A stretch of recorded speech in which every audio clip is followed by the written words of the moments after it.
পুরুলিয়া জেলার কাশীপুর ব্লকের তালাজুড়িতে বাতাসা মেশিন তৈরির কারখানার দ্বিতীয় ইউনিটের শুভ উদ্বোধন হলো আজ রবিবার।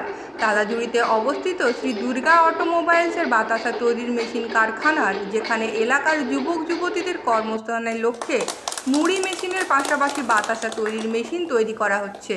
এই ফ্যাক্টরি থেকে এই দিন তার দ্বিতীয় ইউনিটের শুভ উদ্বোধন করলেন পুরুলিয়া জেলার বিশিষ্ট সমাজসেবী সৌমেন বেলথরিয়া।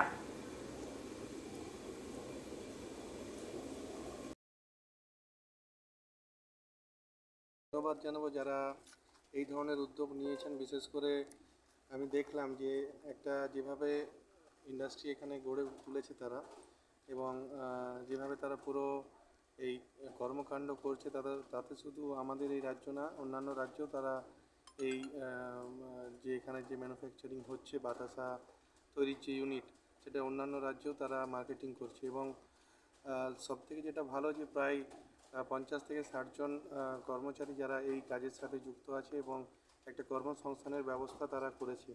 আগামী দিন আমি বিশেষ করে তাদের বলবো যে সরকারি বিভিন্ন সাহায্য যেগুলো পাওয়া যায় একটা ইন্ডাস্ট্রির ক্ষেত্রে, তাদের আমি দেখলাম, তাদের সাথে কথা বলে তারা এই ধরনের প্রকল্পগুলো থেকে সুবিধা যাতে পায়, সেই জন্য আমি বললাম দপ্তরের সাথে যোগাযোগ করতে, এবং আগামী দিন আরও যাতে এখান থেকে কর্মসংস্থান হয়। আজকে আমরা দেখছি যে পুরুলিয়া জেলাতে যেভাবে মাননীয় মুখ্যমন্ত্রী মমতা বন্দ্যোপাধ্যায় আমাদের বিশেষ করে পুরুলিয়া জেলাকে, রঘুনাথপুরকে কর্মসুন্দরী শিল্পনগরী ঘোষণা করেছেন, এবং সেখানে আজকে আমরা দেখতে পাচ্ছি একের পর এক শিল্প আজকে এই পুরুলিয়াকে ঘিরে গড়ে উঠছে। আমরা বড় শিল্প থেকে শুরু করে ছোট শিল্প, মাঝারি শিল্প এই আমাদের জেলাতে গড়ে উঠছে, এবং শুধু আমাদের জেলার ছেলেমেয়েরা না, অন্যান্য জেলার ছেলেমেয়েরাও, আজকে বাংলার ছেলেমেয়েরাও এখানে এসে কাজ করছে, এবং একটা কর্মসংস্থানের ব্যবস্থা আমাদের জেলাতে হয়েছে।